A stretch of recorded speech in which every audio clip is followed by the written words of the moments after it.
Welcome to EduRev. Hello everyone, welcome to EduRev. This is Saranandula. In the previous video, we have discussed some important basic concepts which are very essential to understand how Himalayas are formed. So in the previous video, we discussed about the meaning of lithosphere, and then we understood that lithosphere is broken into multiple tectonic plates which are constantly moving over asthenosphere, which is plastic. Okay, so now in this video, we will discuss about how Himalayas actually formed. So let's just proceed. Now, Himalayas are fold mountains which are formed due to the collision of continental tectonic plates. So we know that Himalayas formed when Indian plate collided with Eurasian plate, and both Indian plate and Eurasian plate are continental plates. In the previous video, we have discussed that tectonic plates are of two types. They can have continental crust or oceanic crust. Now, in our case, Eurasian plate and Indian plate both are continental crust. So, just look at this image. Imagine this to be the Indian plate and this is the Eurasian plate. So, when two plates of both continental type collide, then the crust at the boundary of the two plates will get compressed due to compressional forces. And a series of folds will form like this. And these folds are nothing but fold mountains. And in our discussion, they are Himalayas, as simple as that. So let me just repeat this one more time. The Indian plate collided with the Eurasian plate. So Indian plate is continental crust as well as Eurasian plate is also continental crust. So when two tectonic plates collide, both having continental crust, the crust or the material at the boundary of the two plates will get compressed in the middle, and then it has nowhere but to go up. So the material will be uplifted, it will be folded, and a series of folds will form, and these folds are nothing but fold mountains, and in our example those are nothing but Himalayas.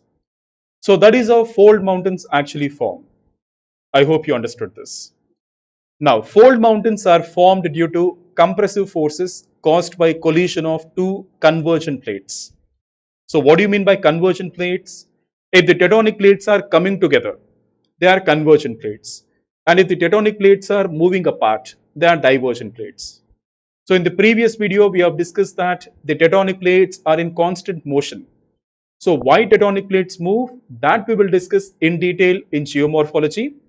But the tectonic plates are in constant movement. Sometimes the tectonic plates come together, then they are called convergent plates. Simple. So Indian plate and Eurasian plate both are continental tectonic plates. When they both collided, the crust at the boundary of the two plates got deformed.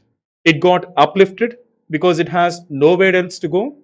The crust got uplifted, it got compressed, so a series of folds formed. The crust folded.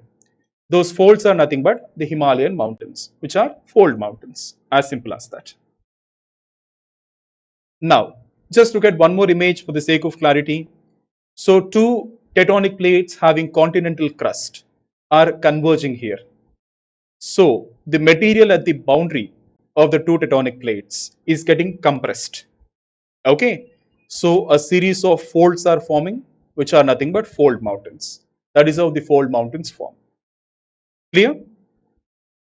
Now, we know that Himalayas are formed when the Indian plate collided with the Eurasian plate. And we also know that once upon a time, there used to be Tethys Sea between the Indian plate and the Eurasian plate. That we have discussed in the previous video. So there used to be Tethys Sea between the Indian plate and the Eurasian plate. Now, about 50 to 30 million years ago, the Indian plate collided with the Eurasian plate, and the Indian plate began to subduct under the Eurasian plate. Now, what is the meaning of subduction? We'll discuss next. Please don't worry about that.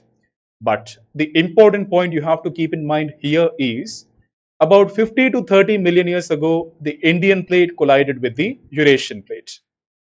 Now, the collision of the two plates and the consequent subduction of the Indian plate caused compression and uplift of land. due to which the sediments of the Tethys Sea were compressed and folded into three parallel chains of Himalayas about 30 to 50 million years ago. Okay, so let me just explain this. Just imagine this is the Eurasian plate, and we have the Indian plate here, and in the middle we had Tethys Sea. Eurasian plate, Indian plate, and Tethys Sea. So when Indian plate came close to the Eurasian plate, the oceanic crust of the Tethys Sea got compressed and then it got uplifted. Okay. Now, due to compression, a series of folds formed, which are nothing but Himalayas. So, Himalayas have emerged out of Tethys Sea. Himalayas are formed from the oceanic crust of the Tethys Sea. I hope you're understanding. Let me just repeat this one more time without wasting much time. I just want to give you some clarity. We have the Eurasian plate, which is continental crust. We have the Indian plate, which is also continental crust. Now we know that somewhere between 50 to 30 million years ago, the Indian plate came close to Eurasian plate and collided with the Eurasian plate. But there used to be Tethys Sea in the middle. So when you say Tethys Sea, it means oceanic crust. Okay. So when Indian plate came close to the Eurasian plate, the oceanic crust of the Tethys Sea got compressed and it got uplifted. So the compressed crust formed a series of folds, and those folds are nothing but Himalayas. So the Himalayas have formed out of the oceanic crust of the Tethys Sea. That is the reason we have this point here. The Himalayas have emerged out of the Tethys Sea. Now, geographically, the entire Himalayan region can be divided into three parts: the Himalayan ranges, the Trans-Himalayas, and the Eastern Hills. These three ranges run more or less parallel to each other. Okay, so we have three parallel ranges of Himalayas. We have the Himalayan ranges, the Trans-Himalayas, and the Eastern Hills. These are more or less parallel to each other like this. Okay, now just look at this point. The sediments of the Tethys Sea were compressed and folded into three parallel chains of Himalayas about 30 to 50 million years ago. Clear? So, I hope you understood this concept, guys. So, the sediments of Tethys Sea, the oceanic crust of the Tethys Sea, got compressed and it got folded into three parallel ranges of Himalayas. So, the entire Himalayan region can be geographically divided into three parallel ranges: the Himalayan ranges, the Trans-Himalayas, and the Eastern Hills. Now, these three parallel ranges of Himalayas have emerged out of the Tethys Sea in different phases, following one after the other. Clear? So, these three parallel ranges of Himalayas emerged out of the Tethys Sea one after the other in different time periods. So, that is how Himalayas have formed. Clear? So once upon a time, in between the Indian plate and Eurasian plate, we had Tethys Sea. So when Indian plate came close to the Eurasian plate, the oceanic crust of the Tethys Sea got folded, and a series of folds formed at the boundary between the Indian plate and the Eurasian plate. Those folds are nothing but the Himalayan mountains. As simple as that. So we have three parallel ranges of Himalayas. And these three parallel ranges have emerged out of the Tethys Sea in three different phases, following one after the other. The rocks of the Himalayan mountains have marine origin. Clear? So, what is the meaning of subduction? So, previously we have understood that the Indian plate is subducting under the Eurasian plate. So, what is the meaning of subduction? Subduction is a process that takes place at convergent boundaries of tectonic plates. What do you mean by convergent boundaries? If two tectonic plates are coming close to each other, then the boundary between them is convergent plate boundary. Clear? So subduction is a process that takes place at convergent boundaries of tectonic plates, where one plate moves under the other and sinks into the mantle due to gravity. Okay? So just imagine this to be the Eurasian plate and this is the Indian plate. Actually, you cannot imagine this to be the Indian plate because Indian plate is continental crust. But here in the image, we have oceanic crust. You can see the ocean here, right? So just for the sake of example, imagine that this is Indian plate. Okay. So let me just repeat this one more time. Imagine this to be the Indian plate and this is Eurasian plate. But this is wrong here. So why is it wrong? Indian plate and Eurasian plate, both are continental crust. But in this image here, I'm showing you oceanic crust. You can find the ocean here, right? So just for the sake of example, just for understanding this, just imagine that both are continental crust and this is Indian plate and this is Eurasian plate. So the Indian plate came close to Eurasian plate. It collided with the Eurasian plate. Now it has nowhere to go. So the Indian plate will start subducting under the Eurasian plate into the mantle. Now this is mantle. Okay. So what is the meaning of subduction? One tectonic plate will move beneath the other tectonic plate. Now compared to Eurasian plate, Indian plate is a smaller plate.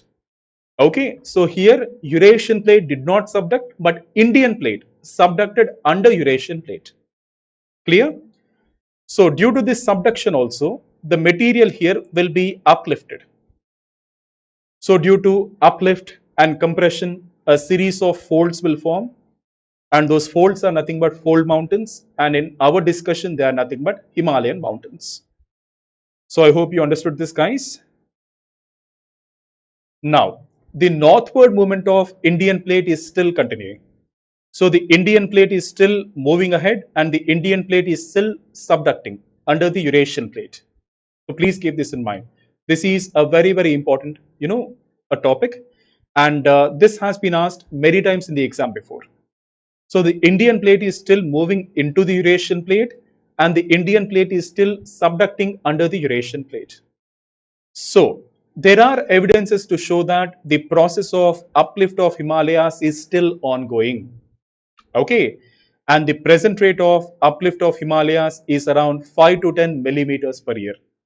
So the thing we have to understand here is Himalayas, which are already the highest mountains in the world, they are still growing in height at a rate of 5 to 10 millimeter per year. So why Himalayas are growing in height? Because the Indian plate is still moving ahead into Eurasian plate and the Indian plate is subducting under the Eurasian plate. Clear? So due to this forward movement and subduction, the uplift of Himalayas is an ongoing continuous process. And it is expected to grow like this for many more million years to come. So that is how Himalayas have formed. Clear? So I hope you understood this video. And in the next video, we are going to discuss about the division of Himalayas. So thank you so much for watching this video and I wish you all the best. Thank you.